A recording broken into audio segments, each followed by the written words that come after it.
Hello friends, welcome to success Mantra official YouTube channel. पिछले video में हम लोग चैप्टर नंबर फर्स्ट का एमसीक्यू पूरे 3 पार्ट में हम लोग कंप्लीट कर चुके हैं। ठीक है, अब हम लोग चैप्टर नंबर 2 के एमसीक्यू के तरफ बढ़ेंगे। ठीक है, तो आज के इस वीडियो में हम लोग चैप्टर 2 का एमसीक्यू चैप्टर 2 पूरी तरीके से कंप्लीट कर देना। आज के वीडियो में आज के वीडियो का उद्देश्य है कि हम लोग का चैप्टर 2 पूरी तरीके से कंप्लीट हो जाए। तो चलिए अब हम लोग बढ़ते हैं धीरे धीरे चैप्टर 2 के फर्स्ट नंबर क्वेश्चन के ऊपर। भारत में वित्तीय वर्ष कहा जाता है। भारत में वित्तीय वर्ष कहा जाता है यानी कि जिस महीने में आपको पूरा भारत का पूरा आपको कहा जाए कि आय का कितना आय हुआ, कितना नुकसान हुआ, ये सारा चीज़ पूर्ति किया जाता है। तो ये कब होता है? 1 अप्रैल से 31 मार्च के बीच में। ठीक है, ये हम लोग का ऑप्शन नंबर सी सही हो जाएगा। चलिए नेक्स्ट क्वेश्चन की तरफ हम लोग बढ़ते हैं। भारत में किस राज्य की प्रति व्यक्ति आय सबसे ज़्यादा है? ठीक है, किस राज्य की कमाई सबसे ज़्यादा है? तो ये हम लोग का ऑप्शन नंबर डी गोवा हो जाएगा। गोवा की प्रति व्यक्ति आय सबसे ज़्यादा है। चलिए नेक्स्ट क्वेश्चन।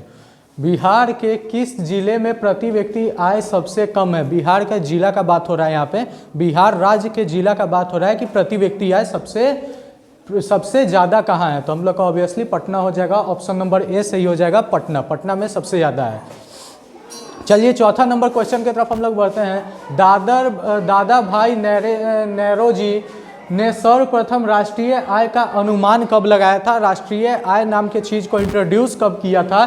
तो 1868 में हम लोग के किया था। ये नंबर ऑप्शन सही हो जाएगा। चलिए नेक्स्ट क्वेश्चन की तरफ हम लोग बढ़ते हैं। ठीक है, प्रत्यक्ष कर के अंतर्गत निम्न में से किसे शामिल किया गया? प्रत्यक्ष कर के अंतर्गत निम्न में से किसे शामिल किया गया है? जो ऑप्शन दिया गया उसमें से किसे शामिल किया गया है? तो आयकर भी है, उत्पादक कर भी है, बिक्री कर है और इनमें से कोई नहीं है। ठीक है, तो इसमें हम लोग का आयकर हो जाएगा। चलिए नेक्स्ट सवाल की तरफ हम लोग बढ़ते हैं। 6 नंबर सवाल। 2008 से 9 के अनुसार भारत की प्रति व्यक्ति आय कितनी थी? भारत के लोगों की कमाई कितनी थी?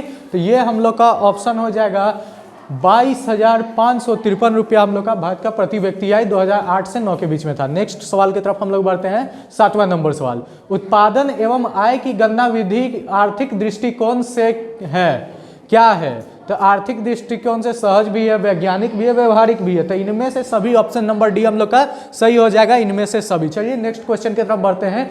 योजना काल में भारत की औसत आर्थिक विकास दर थी। औसत आर्थिक विकास यानी लगभग में आर्थिक विकास का दर क्या था? ठीक है, तो हम लोग का यहाँ पे हम लोग का 4.2% हो जाएगा। ऑप्शन नंबर बी सही हो जाएगा। अब 9वां नंबर क्वेश्चन की तरफ बढ़ते हैं। बिहार में प्रति व्यक्ति गरीबी में गुजर रही है, अभी का बात हो रहा है। तो यहाँ पे हम लोग का 41% लोग गरीब है बिहार में। चलिए नेक्स्ट सवाल की तरफ हम लोग बढ़ते हैं। कार्यों के बदले में जो पारिश्रमिक को मिलता है, मेहनत करने वाले मजदूर को मिलता है, उसे क्या कहा जाता है? तो उसे आय कहा जाता है। ऑप्शन नंबर बी हम लोग का सही हो जाएगा। 11वां नंबर सवाल की तरफ हम लोग बढ़ते हैं। बिहार में किस जिले में सबसे कम प्रति व्यक्ति आय? व्यक्ति यहाँ पे सिर्फ लिखा हुआ है, प्रति व्यक्ति आय होगा क्वेश्चन में। तो ये हम लोग का सबसे कम है शिवहर में। तो ऑप्शन नंबर डी सही हो जाएगा, शिवहर। चलिए नेक्स्ट सवाल की तरफ हम लोग बढ़ते हैं। 13 नंबर सवाल। वर्ष 2005 से 6 में निम्नलिखित में से किस राज्य को प्रति व्यक्ति आय अपेक्षाकृत थी यानी उपेक्षा से ज़्यादा थी? तो हम लोग का महाराष्ट्र हो जाएगा। ऑप्शन नंबर ए सही हो जाएगा, महाराष्ट्र। चलिए नेक्स्ट सवाल 14 नंबर क्वेश्चन की तरफ बढ़ते हैं। राष्ट्रीय आय का अर्थ है, राष्ट्रीय आय का क्या अर्थ है? तो यहाँ पे है हम लोग का उत्पादन के साधन। इसका आंसर हम लोग का ऑप्शन नंबर डी सही हो जाएगा, उत्पादन के साधनों की आय। चलिए नेक्स्ट क्वेश्चन 15 नंबर। बिहार की आय में सर्वाधिक योगदान होता है। तो बिहार का आपको अर्थव्यवस्था कृषि पे चलता है। तो यहाँ पे हम लोग का कृषि क्षेत्र हो जाएगा। ऑप्शन नंबर ए सही हो जाएगा। चलिए 16वां नंबर सवाल की तरफ बढ़ते हैं। राष्ट्रीय गणना का आयाम नहीं है। तो आयाम नहीं है तो इसमें हम लोग का हो जाएगा मौद्रिक उत्पादन। यहाँ पे नहीं है पूछा जा रहा है, तो मौद्रिक उत्पादन हम लोग का आयाम नहीं है। चलिए नेक्स्ट सवाल की तरफ बढ़ते हैं। 17 नंबर सवाल की तरफ। राष्ट्रीय आय जाना जाता है। देखिए राष्ट्रीय आय जाना जाता है, राष्ट्रीय आय से क्या तात्पर्य है? तो यहाँ पे हम लोग का उत्पादन गणना विधि हो जाएगा। यहाँ पे ऑप्शन नंबर सी हो जाएगा। चलिए ये हम लोग का अंतिम सवाल था इस चैप्टर का, और ये चैप्टर का हम लोग पूरी तरीके से एमसीक्यू खत्म कर चुके हैं। Chapter number 2। अब अगले चैप्टर में हम लोग चैप्टर नंबर 3 को पूरी तरीके से 1 लेक्चर 1 चैप्टर वाला मतलब नियम हम लोग अपनाएंगे। एक लेक्चर में पूरी तरीके से एक चैप्टर को कंप्लीट करते जाएंगे। ठीक है, तो ये हम लोग का एक लेक्चर चैप्टर में एक चैप्टर कंप्लीट हो गया है। अब ये देखिए, ये हम लोग का टेलीग्राम ग्रुप है सक्सेस मंत्रा ऑफिशियल, ठीक है, सक्सेस मंत्रा ऑफिशियल, ये आप टाइप भी कर सकते हैं सक्सेस मंत्रा _ऑफिशियल।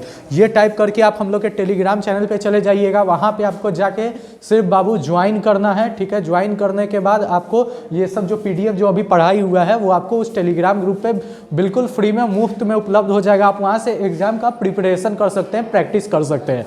और हाँ, जो लोग अभी तक चैनल को सब्सक्राइब नहीं किए हैं वो इस चैनल को सब्सक्राइब कीजिए तथा बेल आइकन दबाइए, बेल आइकन दबाइए तो आपको नोटिफिकेशन मिल जाएगा। अगर आप लोग को हम लोग का ये मेहनत पसंद आ रहा है तो आप लोग लाइक कीजिए, इससे हम लोग को प्रोत्साहन मिलेगी। तब तक के लिए चलिए, थैंक यू, बाय।